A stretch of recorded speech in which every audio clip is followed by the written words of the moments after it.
Every single Beesmas, there's always some sort of meta change where there are some new buffs added, there are some nerfs or anything. And this year we did get a lot of buffs to do with petals and that going crazy for all hive collars really, but there is one hive collar in particular that did get buffed the most by it, and we will mention and talk about that soon. But anyway, you are probably wondering which hive collar is the best then in this Beesmas, which one makes the most honey and everything, because not only that, but also by itself, Beesmas being so crazy with all the, for example, Robo Party blessings, the honey days, the really crazy ornament buffs, as you guys do see, that please make sure you have all presents already, or well, as many as you can. But let me just start off with the progression hive collar guide on just letting you guys know the order on what hive you should be and being the best one for you, so you guys do make the most honey and not really struggle as bad as you would. And then let's go through the downsides and the upsides to all hive collars and which one you should be overall, in my opinion. But anyway though, starting off with before SSA and even a bit after SSA, I would say the best hive collar is really just blue hive still, yes, because blue hive absolutely makes the most honey at that stage, because once you do get that first buoyant bee and get the balloons will be so insane. You'll basically be making double the honey rather than going to convert to hive twice and making that amount. You can just convert once, so more and more buoyants, the better you'll get, the more honey you'll get, meaning that if you just keep grinding like that until higher and higher levels, more mythics, more buoyants and everything as blue, and mostly because of the crazy capacity this Beesmas with all the ornaments, like Bucko being your first ornament, then Robo your second, maybe Black Bear third, or Stick Bug, if you know what I'm saying, because those are really crazy for blue. And then if you just keep going like that, making more and more and more because of those buoyant bees at an early stage, you'll probably get to like level 20. And once you do get to level 20, you do want to go red hive, but you do want to have saved up 500 trillion, 600 trillion or so honey before you do switch, because you want to have a full gifted hive when you switch, or else you'll be cooked. And also you do need the amulets before you switch as well. But red hive is really crazy because yes, blue is overall the best for macroing and passive honey. If I explain it right now, actually, since that passive honey can be so crazy, as there isn't really no bad hive collar, but blue is overall, you can't boost as much. You can 4x inside of honey day and make like 200 trillion plus per hour if you know what you're doing. The thing is about Beesmas though, you do need fuzzy ults, you do need nectar, you do need to macro 24/7 still. I know on it added offline vouchers, but at the end of the day, everything is still macroed for honey. So blue hive is really a collar overall though, if you do want to still make a lot of honey, because it is really good for passive honey. Rather than spam boosting every single day, you can just press F1, relax and watch your macro make you so much honey. You do need maybe a few guiding ults or some that go in pine tree. You do maybe need a tad sync thing, so whenever you do get blue field booster, you go in blue flower with your ult account and farm there. But overall, blue is really nice for that passive honey. You can probably make maybe 1 quadrillion or so a day. Oh well, it really just depends how much glitter, how much dice and everything you're using. If I go blue, then I can get 4x for a while. I do have 21k dice and 5.7k glitter, so it would be pretty crazy. But even if one of the best blue hives probably maybe make like 500, okay, well, the best ones definitely make 1 quadrillion a day, but you could even just make like 200 trillion a day, 400 trillion a day, just doing nothing. If you're really good at blue and under, you could make 100 trillion, 10 trillion, who knows? It's still really good passive honey. And I have been blue hive until level 20 as well, and went red at level 20, because there are so many blue hives that have just been macroing the entire time and are on the leaderboard. But the worst part about blue is that you can't really active play. It's not the craziest in attack. It's not the best for some quests as well. Like, I wouldn't really want to do stick bugs as blue hive. That wouldn't be too fun. It is kind of stressful because you do need to boost for a really high balloon blessing, like 60x plus, mostly since it's Beesmas right now. You gotta have at least an 80 minimum to be making a really good amount. But some people have boosted for 100x already though. But that's for the real pros, and for the people that are a little not as crazy, then I would recommend at least a 60 plus balloon, since it is Beesmas and the capacity is insane. And then once you do hit that level 20 and do want to switch and actually active play, and this is the best thing about red, is that it's actually really fun in my opinion. It does make a really nice amount of honey. The petals are so crazy. I feel like the petals have buffed red hive mostly, and strawberry is really nice for them. Rose is really nice. Pepper doesn't have the best ones really, because flame pollen and red pollen, and I think there's another one, but it's not the best. And rose and strawberry have so many petals, so it's really nice for red. But even if so, pepper is still really good no matter what. Plus as well, red hive is so good for attack. It's so good in robo challenge by itself. You could even just add a few other bees like tadpoles and a little more vectors for robo to make it even easier. So yeah, red is definitely up there. It makes a really good amount. Now, do kind of gotta use the same materials as you do for red, for white hive, like loads of gum droppers, loads of everything to maximize honey. And although white hive still make the most, which yeah, I wouldn't wouldn't really recommend White Hive for most of the people watching because of not only the amount of ult accounts and everything you need, because yeah, it makes a lot. It does make a little more than red, well, way more than a little, but to be honest, at the end of the day, Red Hive is harder to boost as well, because realistically, all you're doing is White Hive is actually aligning your gummy baller like this to where the precise marks are over here. Boom, precise mark,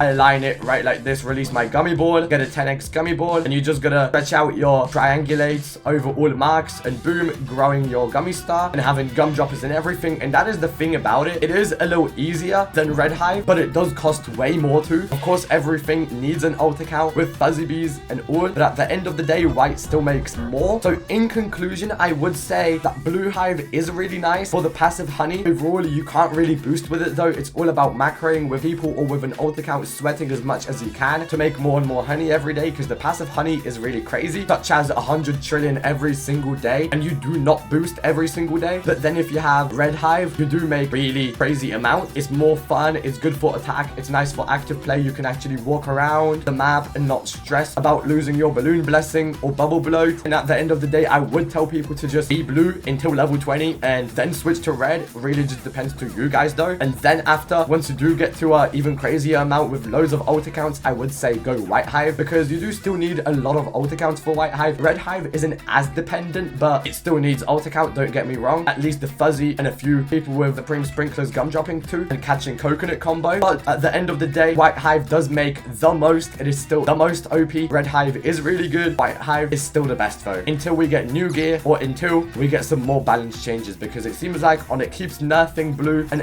buffing red and white more, but White Hive still getting most of the buffs, which is, yeah. Hope you guys have enjoyed. Hope you guys have learned something as well. If you still need help, then let me know.